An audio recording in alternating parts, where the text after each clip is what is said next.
Kenapa dibenci? Karena ilmu kalam membawa kepada ahlinya kepada keraguan. Iya. Hairah, bingung terhadap agamanya. Baik. Sampai-sampai Imam Abu Hamid Al-Ghazali mengatakan, "Aktsarun nasi syakkan 'indal maut ahlul kalam." Manusia yang paling banyak ragunya ketika mati adalah ahli kalam. Iya, lewat perkataan Ibnu Wasil, ragu. Sudah dalam posisi mau debat, mengingat semuanya ini dan lainnya, sampai pagi tidak ada yang dia rajihkan. Kemudian perkataan Al-Khasrusyahi, beliau dia ini ulama kalam yang termasuk seutama-utama murid dari Fakhruddin Ar-Razi. Dia berkata, iya, Ar-Razi ya, bukan Fakhruddin Goa.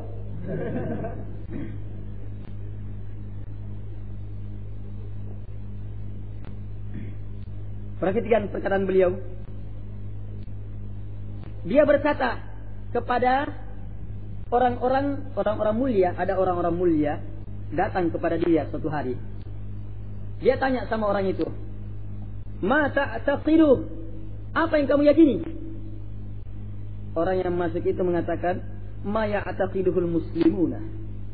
Yang saya yakini apa yang diyakini oleh kaum muslimin. Iya. Kemudian beliau berkata lagi, bertanya, "Wa anta munsyarihus sadr lidzalika mustayqinun bi?" Kemudian kamu yakini dalam keadaan hati kamu betul-betul tenang, yakin terhadapnya? Dia menjawab yang semisalnya, "Na'am, iya. Iya, saya yakin." Maka setelah dia dengar jawabannya orang yang dia tanya ini, keyakinannya tenang dia, insyirah, tenang hatinya, dadanya dia terhadap keyakinannya, maka dia berkata, "Usykurullah ala hadhihi ni'mah, walakinni wallahi ma adri ma a'taqidu. Wallahi ma adri ma a'taqidu." Wa baka hatta khadalla lihyata. Kata beliau, bersyukurlah kamu kepada Allah terhadap nikmat ini. Adapun saya, demi Allah, saya tidak tahu apa yang saya yakini. Saya tidak tahu apa yang saya yakini. Kemudian beliau menangis sampai air matanya membasahi jenggotnya. Ahli kalam dulu pakai jenggot, sekarang itu cukur jenggot semuanya. Iya. Ahli kalam dulu masih dalam beberapa pembahasan agama, Masya Allah. Sekarang agama pokoknya hukum-hukum apa kena semuanya.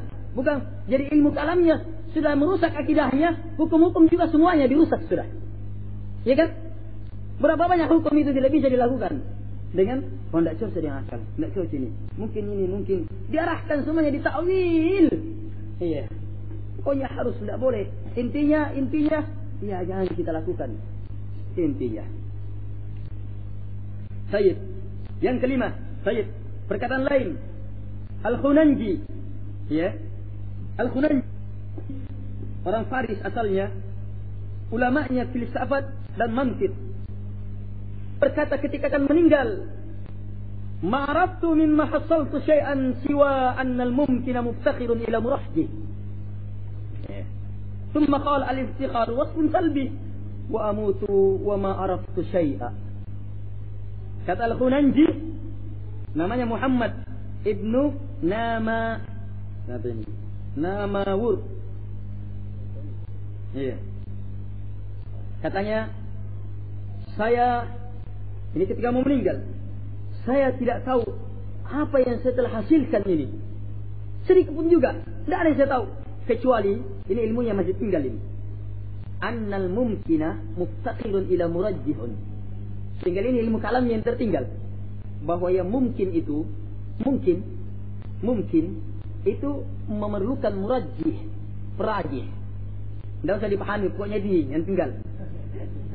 Kemudian setelah itu dia berkata, al-iftikhar, keinginan yang tinggal kan? Sementara iftikhar itu adalah sifat jelek. Kalau begitu saya meninggal dalam keadaan tidak ada yang saya tahu. Ini ikhwah, demi Allah, tanya semua yang tahu belajar kalam. Kalau mereka yakin di atas agamanya. Tidak ada yang yakin di atas agamanya. Orang yang ragu. LC-nya, masternya, doktornya, profesornya, tidak ragu. Dia yakin terhadap agamanya. Iya. Waliyadzubillah. Saya pernah berjumpa dengan beberapa orang. Seluruhnya orang-orang yang ragu. Ada yang mengatakan, sekarang bagaimana saya mau mengenal Allah? Tidak kenal Allah. Berarti kamu belum Islam itu.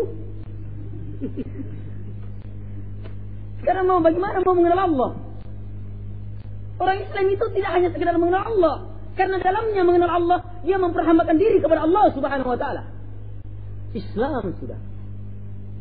Jadi dia baru mau mengenal. Mengenal saja tidak tahu. Bingung dalam mengenal. Padahal Quran dan Sunnah penuh dalam upaya untuk mengenal Allah Subhanahu wa ta'ala. Tapi karena berpaling dari Quran dan Sunnah, mengambil kalam, waliyadzubillah. Terus terang jamaah, ini maaf, keras ini, karena terus terang musibah ini terlalu gelap. Walaupun kita berteriak ini setiap saat membahas kalam, belum tentu tuntas pembahasan ini. Belum tentu bisa mereda ilmu kalam ini. Karena itu ya khawalari, upayakan membudayakan gerakan menghancurkan ilmu kalam. Harus ada budaya menghancurkan, mengentaskan ilmu kalam. Yang kelima, ilmu kalam di dalamnya terdapat permasalahan-permasalahan yang tidak dibutuhkan sama sekali. Bahkan di dalamnya terdapat permasalahan-permasalahan bid'ah. Iya, di dalamnya terdapat makna-makna batil, bahkan kaidah-kaidah yang sesat yang dijadikan pegangan oleh ahli kalam. Kemudian kaidah-kaidah ini diharuskan kepada manusia. Sementara ketika datang Quran dan Sunnah, mereka tolak dengan kaidah yang mereka buat sendiri. Waliyadzubillah. Inilah kenapa para ulama membantah betul. Iya, kalau membantah saya, bantah mereka dulu. Sayyid. Yang keenam, ahli kalam. Kenapa para ulama salaf, para sahabat, imam-imam kaum muslimin, imam 4, imam-imam kaum muslimin seluruhnya dari dulu sampai sekarang menghantam mereka? Itu karena ahli kalam betul-betul mengagungkan akal, menjadikan akal pemberi hukum terhadap Quran dan Sunnah. Iya, mereka menolak semua hukum yang terdapat, makna yang terdapat dalam Quran dan Sunnah kalau bertentangan dengan akal. Karena itu betapa banyak hadis-hadis Nabi SAW yang ditolak, dihilangkan, tidak bisa dilaksanakan karena akal ini. Waliyadzubillah. Baik. Ibnu Salah pernah berkata, filsafat adalah puncak kebodohan dan penyimpangan. Dan filsafat adalah bahan maddah. Kalau maddah itu kandungan pokok dalam mengadakan sesuatu. Iya, kandungan inti dari kebimbangan dan kesesatan. Dan sekaligus filsafat adalah pancaran kesesatan dan zandaqah sendiri. Adapun ilmu mantiq, maka dia adalah pintu masuk ilmu filsafat. Pintu masuk kepada kesesatan pasti sesat pula. Iya, pintu masuk kepada kesesatan pasti sesat pula. Kemudian kata beliau, menyibukkan diri dengan mempelajari dan mengajarkan ilmu ini adalah perkara-perkara yang tidak dihalalkan oleh syariat. Iya, tak ada seorang pun dari sahabat, murid-muridnya sahabat, imam-imam kaum muslimin, imam salafus saleh yang membolehkan mempelajari ilmu ini. Sayyid, sebab yang ketujuh, kenapa salafus saleh membenci betul ilmu ini? Karena manhaj kalam menyelisih manhaj Quran dan Sunnah dari sisi pemaparan masalah-masalahnya. Memaparkan masalah berbeda.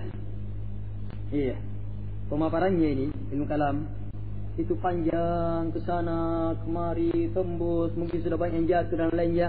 Tapi akhirnya kemana? Akhirnya sampai, kalaupun sampai tujuan dia, maka maksud pendalilannya bahwa Allah pencipta, penguasa dan pengatur alam semesta. Ini yang tadi kita jelaskan.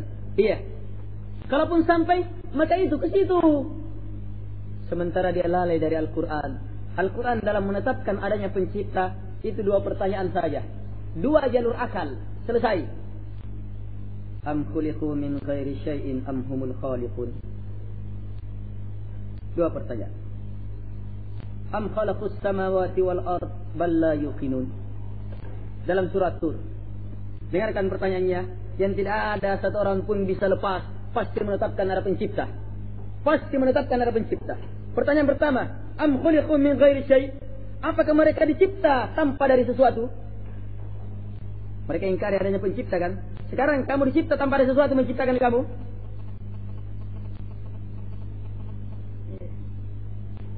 Kamu ada tanpa ada menciptakan kamu? Sebab kaidah akal yang ada itu pasti ada yang mengadakan. Iya kan? Kemudian menyusul pertanyaan kedua. Am khuliqu min ghairi syai'. Ataukah mereka dicipta tanpa dari sesuatu? Iya. Am khuliqu min ghairi syai'. Atau am humul khaliqun. Ataukah mereka yang menciptakan? 2 saja kan? Iya. Apakah mereka, lihat akal ini. Karena manfaatkan akalnya di sini. Apakah mereka yang mencipta? Apakah mereka dicipta tanpa dari sesuatu? Kalau mereka mengatakan tidak ada pencipta, berarti mereka ada dengan sendirinya. Dan ini diingkari oleh orang berakal. Iya. Kemudian kalau begitu, pertanyaan kedua. Iya. Ataukah mereka menciptakan? Iya. Kalau mereka tidak diciptakan dari sesuatu pun juga, tinggal satu jawabannya. Mereka menciptakan. Ditanya lagi tuh. Kamu menciptakan kalau begitu. Kamu sebagai pencipta. Iya. Kemudian menyusul pertanyaan selanjutnya. Dan saya langsung tanya. Kalau dia sudah sampai kedua pertanyaan ini, langsung saja tanya. Am khalaqus samawati wal ard. Iya. Apakah mereka menciptakan langit-langit dan bumi? Kalau sekarang dia sudah akui. Dia jawab semuanya misalnya. Misalnya dia jawab semuanya. Saya tidak tercipta dari sesuatu pun juga. Misalnya, oh iya saya yang ciptakan. Saya menjadi pencipta. Sekarang tanya, am khalaqus samawati wal ard. Apakah dia menciptakan langit-langit dan bumi? Iya, dia menciptakan langit-langit dan bumi. Menjelajahi seluruh bumi saja belum tentu.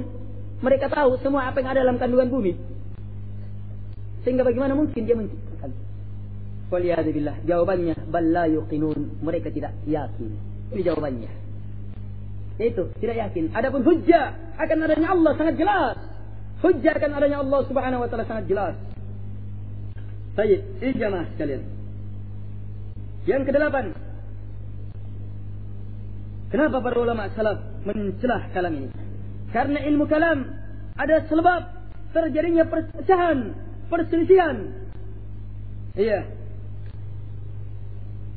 Jangankan menyebabkan terjadi perselisihan.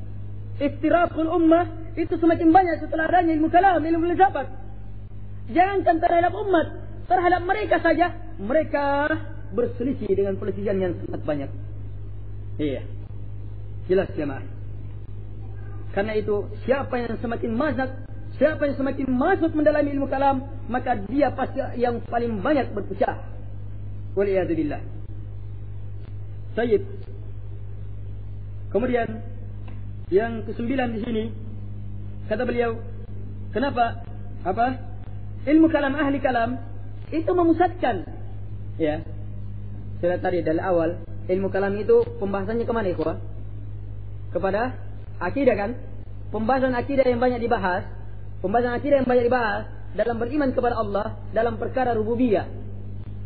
Mereka memusatkan pembahasannya larut betul dalam menetapkan bahwa Allah pencipta, penguasa dan pengatur alam semesta. Iya, dengan dalil akal. Ini Arab, jasem, apa dan lain-lainnya, pendalilan ini dan lain-lain. Terus menerus. Mereka lupakan Quran dan sunnah fitrahnya. Padahal yang seperti ini jamaah, adanya Allah itu tidak usah dibahas. Kalau masih ada fitrah. Kalau masih ada fitrah. Orang komunis sekalipun juga, kalau masih ada fitrahnya pasti menetapkan ada pencipta dan penguasa alam semesta. Ilham mereka kepada ayat itu tadi. Iya. Kepada ayat itu tadi. Am khuliqu min ghairi syai'in an humul khaliqun. Atau ajak mereka, kalau mereka mengingkari penciptaan alam semesta, Ajak mereka ke rumah besar, tinggi, megah. Iya. Masuk ke dalam rumah itu yang luas, Masya Allah, perabotnya lengkap, ini ada ini dan lainnya. Tersedia sudah, silahkan minum. Kemudian diajak ke tamannya, ke sininya, lengkap fasilitasnya luar biasa. Mau tidur, mau ini, mau itu, mau apa saja bisa. Masuk ke dalam rumah itu sampai membuat dia takjub. Kemudian tanya, beritahu dia, ini ada dengan sendirinya, tidak ada yang mengadakan. Ini rumah ini yang dia takjub, saudara. Katakan, bilang ini ada dengan sendirinya, tidak ada yang mengadakan. Dia pasti akan ingkari selama dia masih berpikir. Tapi kalau dia sudah pernah masuk di rumah sakit dadi, diragukan jawabannya. Iya, diragukan jawabannya. Tapi kalau masih berpikir, maka tidak mungkin, masa bangunan besar megah seperti ini tidak ada yang bangun, tidak ada yang mengadakan. Minimal ada arsitek, minimal ada kepala tukang, minimal ada kuli, minimal ada yang punya rumah, minimal ada ini, ya kan? Sekarang masa tidak ada yang yang ini saja kamu ingkari kalau tidak ada yang buat, apalagi keluasan, kesempurnaan, keindahan alam semesta ini yang maha dahsyat, maha besar, maha indah, maha dalam segala bentuknya. Iya. Bahkan lihat diri kalian, wa fi anfusikum afala tubsirun. Lihat arah-arah akal berpikir dalam Al-Quran, dan dalam diri-diri kalian tidakkah kalian memperhatikannya? Siapa yang memperhatikan dirinya akan melihat keajaiban penciptanya. Tapi bukan penciptanya ada dalam diri. Iya. Keajaiban pencipta Allah, pencipta makhluk itu. Iya, menunjukkan bahwa besarnya ilmunya, besarnya kekuatan Allah Subhanahu wa taala. Baik. Jadi ini, iya, ditekan, terlalu panjang pembahasannya, lama sekali dibahas. Ternyata hasilnya pembahasan rububiyah. Kalaupun berhasil menetapkannya, caranya salah, menanamkan kesesatan, itu pun kalau berhasil belum tentu muslim. Sebab rububiyah bukan awal keislaman. Awal keislaman dengan la ilaha illallah, pernyataan bahwa Allah saja yang berhak untuk disembah. Waliyadzubillah. Dalam perkara ibadah tidak ada dalam pembahasan ilmu kalam. Lucunya, ini menjadi ilmu tauhid. Ilmu kalam ini menjadi ilmu tauhid, sementara inti tauhidul ibadah itu tidak ada. Karena itu jangan heran orang yang dikatakan ahli tauhid, iya, tokoh profesor ini dalam dokter ini dalam agama, kamu akan dengar dia berbicara tentang tauhid, pembahasan tauhid rububiyah. Allah begini. Bukankah kalau begitu Allah pencipta? Sesuai dengan kesimpulannya. Allah pencipta alam semesta. Allah penguasa alam semesta. Allah yang mengatur alam semesta. Ke situ arahnya. Kesimpulan pembahasannya, pemaparannya. Padahal untuk apa hal seperti ini dipaparkan sama kaum muslimin? Yang dia tidak pelajari, mereka sudah tahu. Iya. Untuk apa? Yang kalaupun mereka tahu, masih sama dengan orang-orang Nasara yang meyakini Allah pencipta, penguasa dan mengatur alam semesta. Masih sama dengan orang-orang musyrik yang diperangi oleh Nabi SAW. Bahkan masih sama dengan Iblis laknatullah alaihi. Iya. Bahkan mungkin Iblis lebih paham. Yakin Iblis lebih paham. Karena Iblis melihat yang ghaib, iya kan? Berada di alamnya sendiri melihat. Kemudian apa? Dia melihat alam kita. Kita hanya melihat alam yang nyata. Tidak melihat alamnya dia. Waliyadzubillah.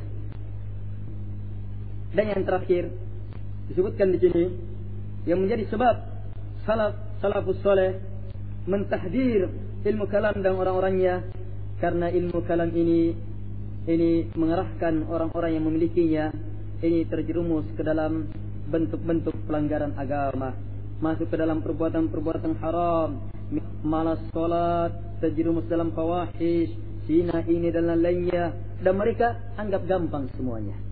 Lihat contohnya Gus Dur. Itu termasuk tahu kalam itu.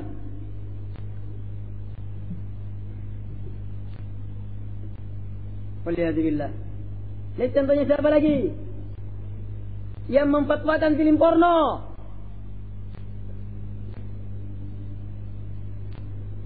Syukri dan Limpo.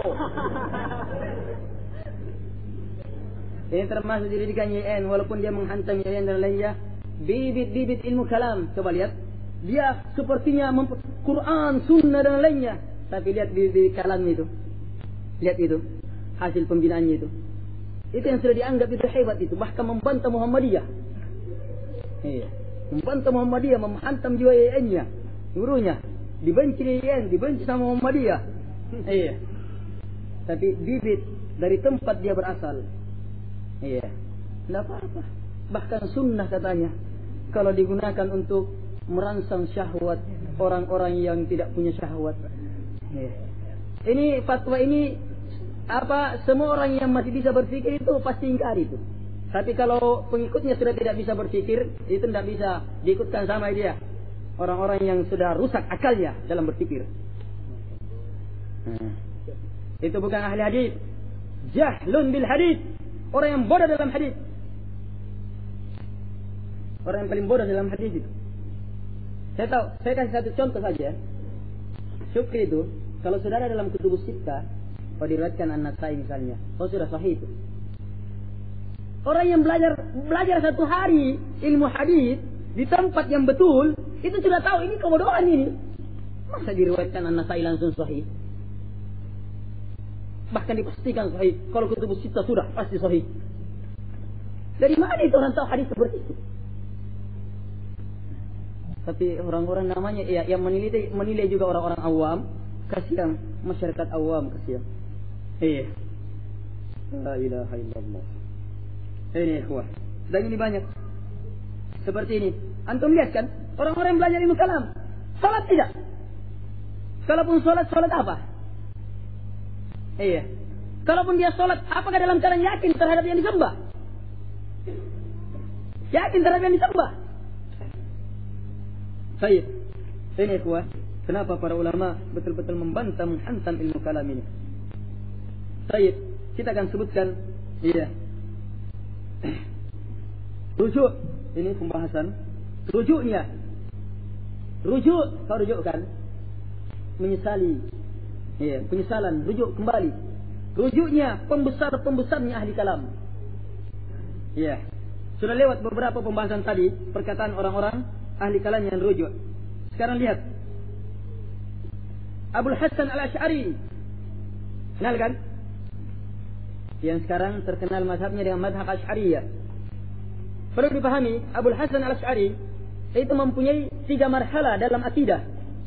Pertama Mu'tazilah. Dia berada dalam i'tizal ahli kalam, i'tizal ini selama 40 tahun. Membela Mu'tazilah, memantapkan hujahnya, membuat 40 tahun lamanya. Setelah itu sadar, taubat, kena kullabiyah. Dia sebarkan mazhabnya kullabiyah dan tersebar dengan nama Asy'ariyah karena dia sebarkannya.